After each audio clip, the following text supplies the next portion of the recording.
Well, welcome out there once again to my program. Always a pleasure to be here.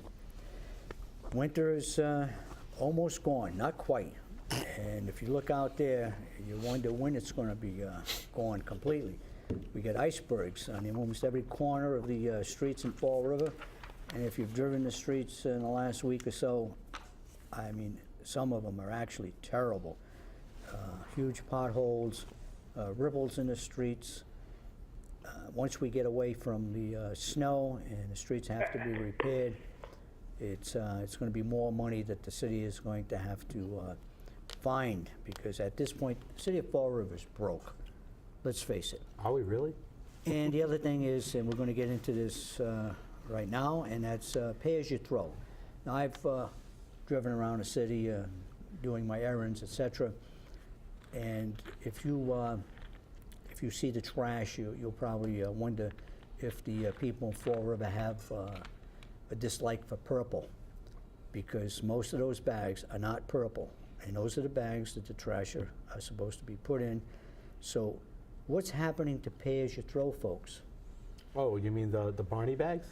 Is it alive? Is it well? Or is it dying on a vine like a old ripe purple grape? Well, you know, you get the stories from everyone. This is legal. This isn't legal. You know, we don't have an ordinance. We're going to have to pass an ordinance. Linda Pereira went on the air and she said very clearly that we're locked into this contract for 5 years. Locked into a contract. Yeah, we signed a contract with Waste Zero for 5 years, and that didn't happen. So, you know, we have to ask ourselves what's going on. And this is a contract, I think, that was just, it wasn't done properly. It was shoved down our throats.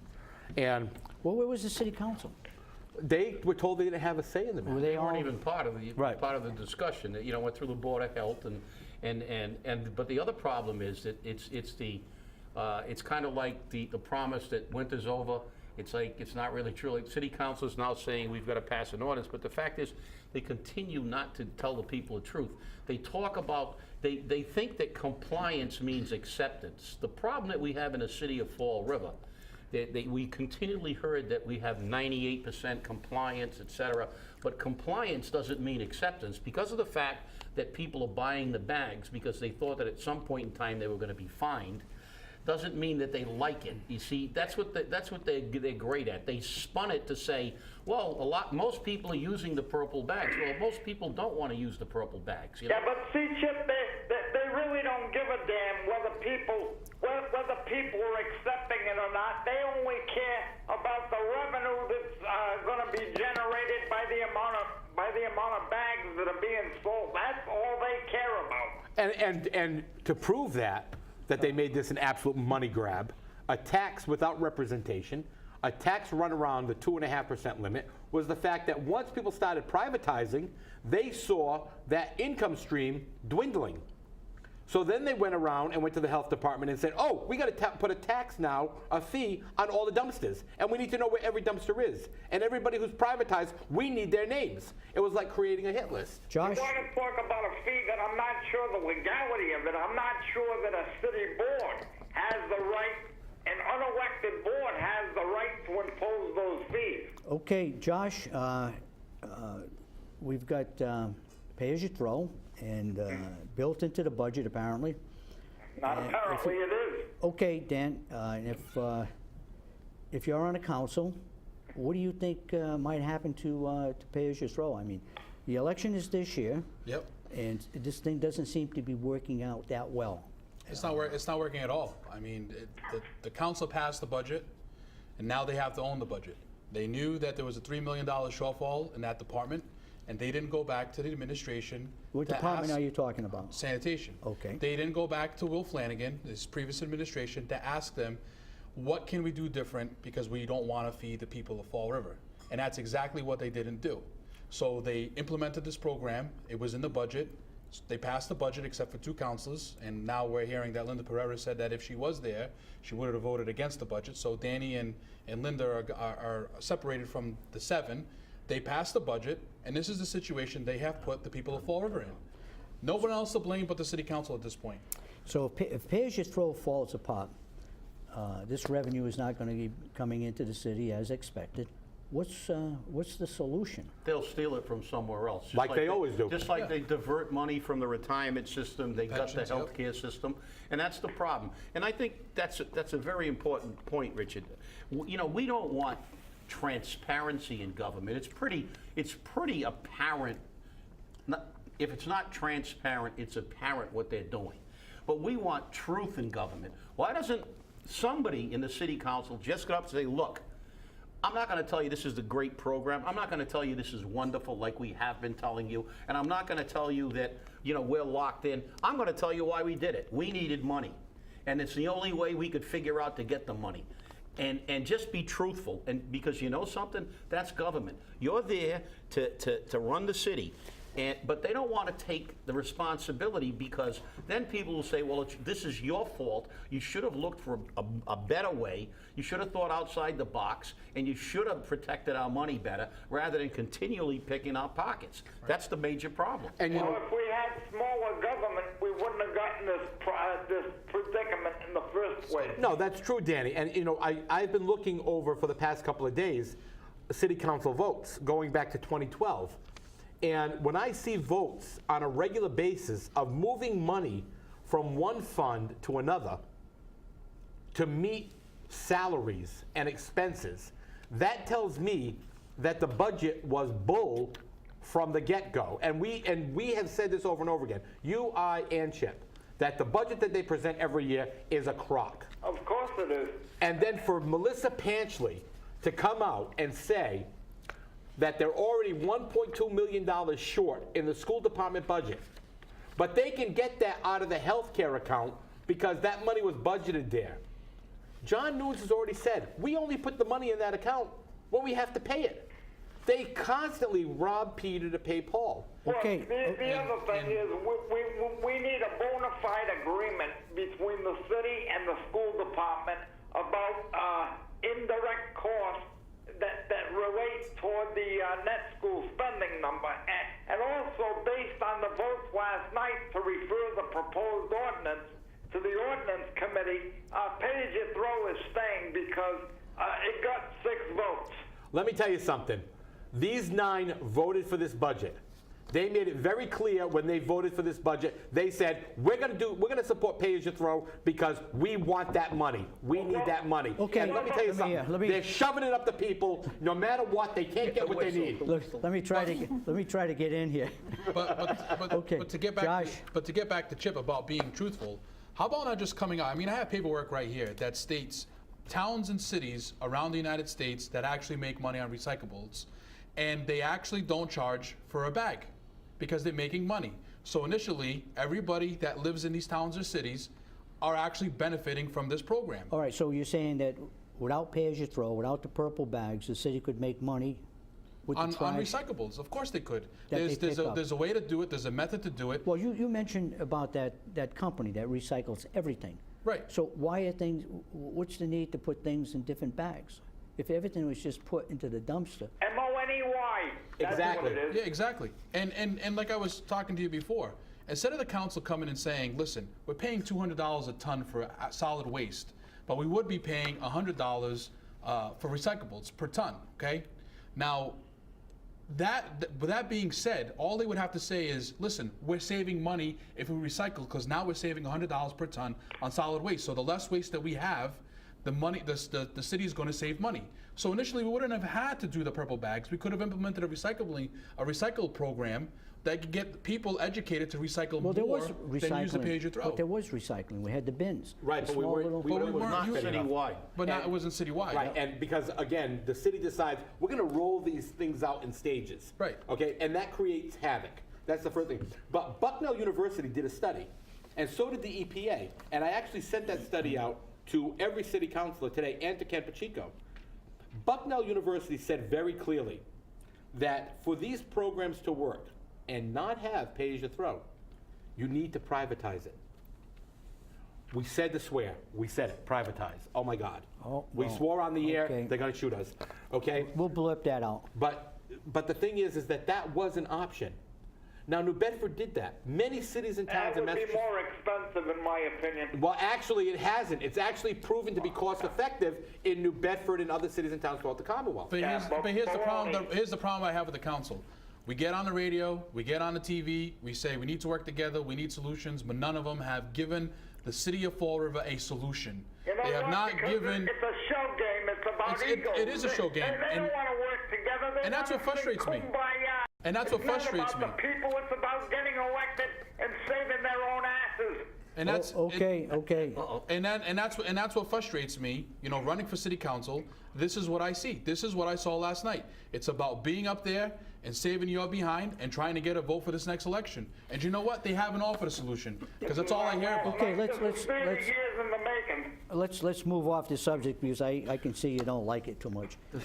I don't think it's an issue of not liking it. As does most of the communities. I think that the people But- classified as the vocal minority are actually the majority, and the city council and people don't want to see I that. just What want about- to go add ahead, one one more quick thing, thing. though. One Isn't it more. refreshing to actually hear, like, there's a way to actually get money and not from the pockets of the citizens if you actually, like, take some Listen, time Well, to do how some come research?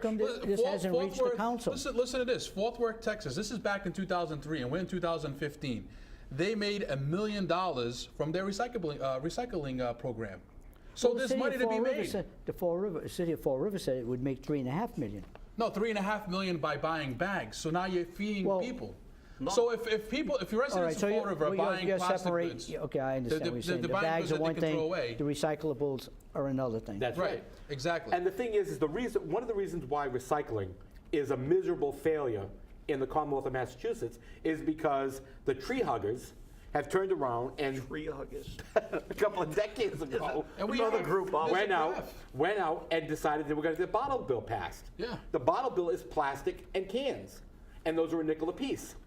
And you talk to anyone about getting rid of, oh no, we can't do that. Can't do that. The tree huggers will be mad. We can't do that. Do you understand that the money to pay you back that nickel actually is coming out of your pockets because the product had to be raised?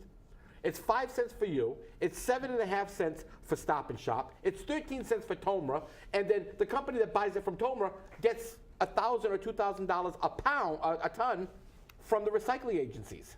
We right. have a county here, and I'll just add this. Go ahead. We have a county here with a graph that they have numbers here, and you can go on Wikipedia and find these numbers that they're making money on per ton here on their recycling. Right now, in 2012, I mean, you're only going back 3 years, right? They were making $41.14 per ton on recycling, Okay, but we can't make any money. No, we have to spend it. we got a question for the panel. And the question is, Uh-oh. Usually, hey, I'm gonna give you this one. Uh. You gotta go a little like more into my time because I can't keep up with you guys. Got a lot more practice. this is like a free-for-all. Okay, I always lose. Dan, can you hear this one? Just like The, the House of Commons. who became mayor after Carlton Viveras? Oh, Oh, trivia question. Oh, but I question. thought this was the No, it's panel not. show. No, yeah, Trivia exactly. question. Carlton Viveras. No, one simple question. John Mitchell? No. Oh, not John Mitchell. See, it's way before my time. I wasn't even born yet. Bob, you should know that one. I should, but So all these mayors run into each other because Hey, the what's only Mitchell thing that around, but- changes is the name. The Oh, way it's- they do business is fundamentally the same. It was John Mitchell, then Lambert came in. Dan Bogan. with Dan Bogan. Dan Bogan was Bogan, oh. yeah, but he wasn't the mayor. Right, he never That's accepted not it. He accurate. never accepted it. He was not the mayor. He was the acting mayor. So did I was get it? city Did I get council it? Did I president. get it? Interim mayor. So you were right. I always There you call go. him mayor. No, he is not the mayor. You know, only his only picture. people who are wannabes will was, put their acting picture up Yep. there. What year He's was not John the Mayer? He's up there, yeah. So, What year was Oh. John mayor of the city? Well, we wouldn't go too deep into this, but. Well, 'cause I anyway, didn't tell me if wanted I to was put born that or up not. to you. That was in the 80s. He served 12 years. Carlton got out, what, in the early... Carlton left, I believe, in 1990. Yeah. He Okay. got in 80, I think, or 79 or 80. Yeah. City Council mentioned the other day that the city of Fall River is $500 million in the red. And we've been saying that More for than 2 that. years. Way more than That's that. the Way more than bonding that. deficit. Almost 2 years ago now, when Sean Kadim was the city administrator, he attended a meeting in Boston with our state delegation, Senator Roderick, our state reps, and Senator Donnelly, who proposed one of the language we were complaining about, Fall River misinterpreting in 32B. But as part of the conversation at that meeting, and then City Council President Linda Pereira was in attendance, Sean Kadim said to the senator and the reps that Fall River was $500 million in the hole then, and that was over 2 years ago. Okay. I can confidently say we're a lot deeper in the hole than 500 Do million. you happen to have a breakdown of the of that figure as far as? We need an audit, that's how you get it. Full forensic audit. That's Well, what we need. bonding liabilities, unfunded Pensions. liabilities in the pension, which they're siphoning off another almost $500,000 to pay salaries this year again. In the police department. Because they're using money that was paid into the pension fund to fund salaries in the police department, as they do virtually every year. But unlike previous years, when I wasn't on the retirement board, I have been elected to the retirement board, and I am going to ask a lot of questions as to why they're diverting money that was paid for the system and how much they've diverted over the past decade. Because they're going to complain about the retirement system when, in fact, there's nothing wrong with the system. It's the fact that They've taken money. the city, as the states, continually raid the pension funds as they raid the health care for money to pay bills they're supposed to pay. Well, then, if the with figure, tax money. if this is such a huge, this is a huge figure, how is this money ever going to be put back in? That's the problem. It's not. That's why not. And if it's getting worse, is the city heading into bankruptcy, receivership? And I'm waiting until next We're week. there. I'm We've waiting, arrived. Yep, I'm waiting until the 16th of March when Sam Sutter comes out with his transition report and listen to the line of bull that is shoveled out to the people of Fall River. All right, when you say transition report, in regards to what? He has a crack team supposedly No, but I working mean, but- on the city's finances, and he's going to In regards have the finances. a Yeah, report well, he's supposed to have a on report all of it. on, March on all of 16th. it. Yeah, they're going to And what do you state the think obvious. what do you think that's going to look like, Josh? It's not going to look pretty, that's for sure. And I know that, you And know, who's done this?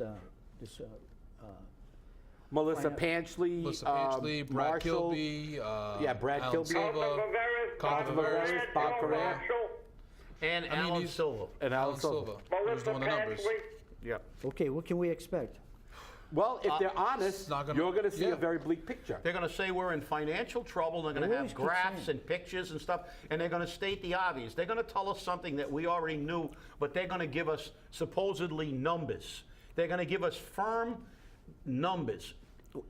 But the reality is that I'm never going to believe any number from any team, and it's no aspersion on this team, unless we get an independent forensic auditor. And I don't mean a peripheral audit or a reconciliation or whatever. Hagen Sahadi won't do it? You know, You gotta if get a it's- full independent We audit. needed full independent forensic audit in order to determine just how bad it is and where our money is, because Okay, and that's going to be more of the same. Done by who? Well, I would like the same one who did Yeah. our forensic audit when we sued the city and found the money. We hired Ernst & Young, one of the most reputable accounting firms in the country, in the world actually.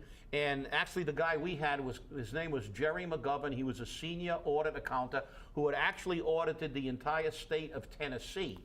And And what do then you he think came is- to Fall River, and I will never forget, after being here for 2 days and going to City Hall and attempting to get the numbers together, I will never forget his words that he said to the executive board and I, as we sat with him for our first meeting after it began. He said, "I have never seen in my entire career a city so, I can't use the expletive, but up." Okay, so what would we expect this to cost? The city of Fall River is going to have to pay for the audit. Josh, you have any It's going idea? to cost a little bit of money to do it, but I think it's going to be worth it, because then you're going to see exactly where the money is, where the money is going, and why. And now the people will have an answer, and now they can come back and ask and say, well, why is my money going there, and why am I not getting the services that I've been paying for all We'll these have years? about 20% an answer without an audit, period. But We here's have- the big city- problem I'm the city- having. Doesn't the city have an auditor? Yeah, Doesn't the city have a? but they don't do an audit. But They they do don't a do an audit. They reconciliation. don't. No. But don't they know where the money is How can at how any can one time? how can They John have to get Noons? back to Is you? it John Noons? John Noons. How have to can get John back to you? Noons listen? How Yeah, can John they're- Noons come down to the city council floor, right? Mike Mioza asks him about the Moody's report, and we get the downgrade, but John Newton says, oh no, there's no downgrade. I mean, what are you talking about? This stuff was happening during the recall when I called out Kathy Ann Viveris on the Pay As You Throw program, saying that there was more than enough money in the program, and then later on the radio she comes back and says, oh, we don't know if there's enough money in the program. How can you come in front of the city council and just blatantly lie to the people of Fall River and the council? So initially, the council sometimes is not to blame for everything because this is the report that they're getting. But also, the thing that I can say about the council is they're not doing the right research to find out what's really happening in the city. As an attorney, I have to give you this. When we filed a grievance and went to arbitration with the city, we hired Ernst & Young. We hired a court stenographer to take every single word down, just as you do in a trial. Okay, that who said? That both sides said. Okay, so at the Yeah. negotiation? And I can get you, if you really want to, but I can get you the sworn testimony verbatim, and it's like, I don't know, we've got about eight books about this thick with testimony because it lasted a long time. But I can get you testimony from the then treasurer and then auditor and then and Haig and Sahadi that basically said they had absolutely no idea how many accounts we had, where the money was, and that they as a matter of fact, one of the lines of questioning was to the auditor and the treasurer was this transfer here of $3 million. It went from account 78266 to 35222. What account is that? I don't know. They didn't know. And I said, what account is that? I don't know. And they said, so our attorney, Neil Rossman, then said, so theoretically, you could have been transferring that into somebody's personal account. Yeah, I guess it's true. And Mr. Haig testified under oath that it was in fact not an audit, it was a reconciliation because he had to work with the numbers that they gave him because they did not have complete records. The city of Fall River is not like your house. You know how much your bills are and you know how much money you got. The fact is that we had in the not too distant past 5 accounts in the healthcare and insurance that were dormant for 25 years, and they discovered them. How can you have bank accounts that were not touched for 25? This city is an absolute shambles.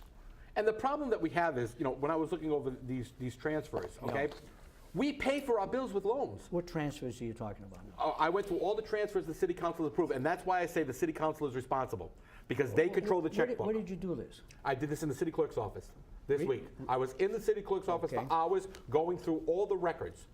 And I'm watching these transfers, okay? They took out a loan for $1.4 million for the February blizzard of 2013 or 2012, okay, which they're waiting for FEMA money on. So we're gonna take a loan out to pay the bill. Okay, I understand we need to pay the bill, but that's also money that can be budgeted and carried over to the next fiscal year. So if we take out a loan, don't we get charged interest? Yeah, we get charged interest, which we're not gonna get from FEMA. So we still have to pay. We still have to pay money out of our pocket. Right, and then when the money comes in from FEMA, we don't have to pay it because it's a loan. So we can use it somewhere else. Do you see how we play the money game here? So everything is made into a loan. And then we even refinance our loans because we can't pay them. So we refinance and say, oh, we're saving money. We got 1% instead of 2%. Yeah, but you're still paying the loan. And now, it's like a 5-year car loan versus a 3-year car loan. Right, like and then you got to pay it over a longer period of time. It's like the CSO project. You loaned out $165 million, and you got to pay interest on it now. Instead of having somebody actually file the paperwork correctly, and you would have got all the money, the $185 million, and we wouldn't be on the hook for it.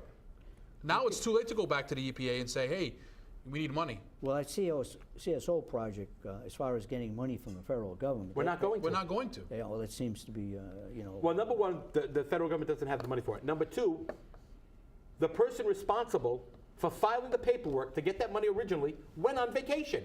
Yeah. Because his vacation was more important than $185 million to the city of Fall River. But we gave him a promotion and a raise. And who was that? frankly, Okay?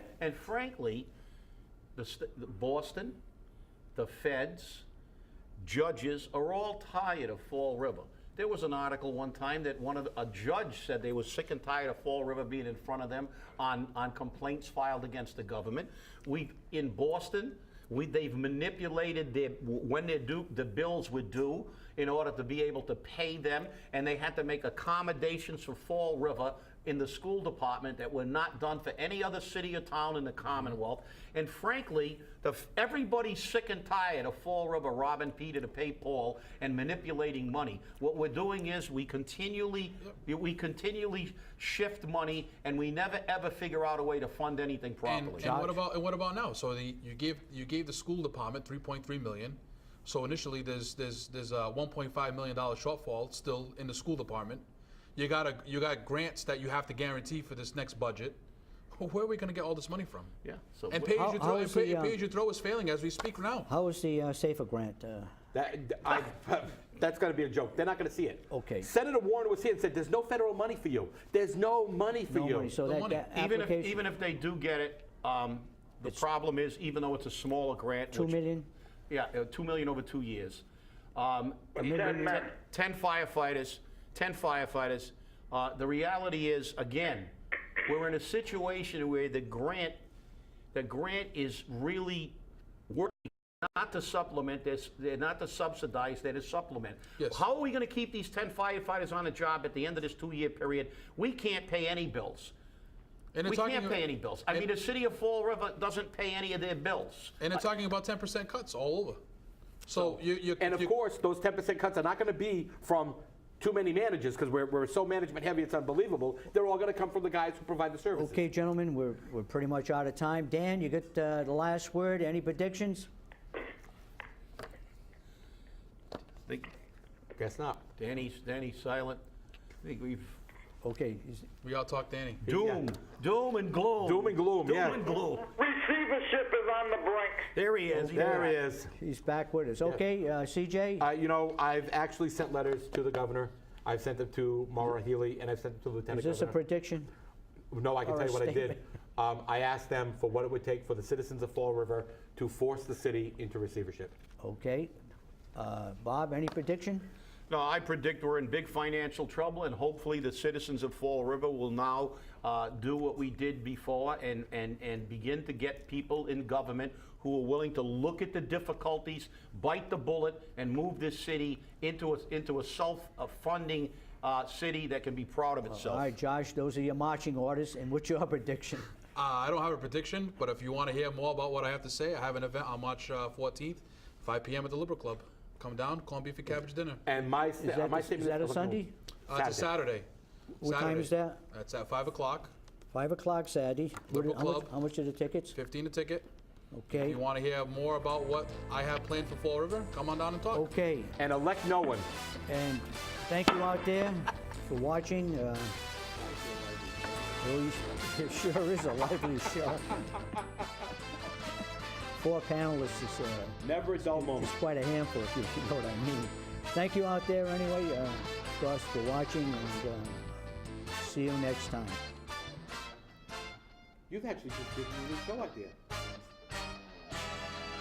Fall River House of Commons.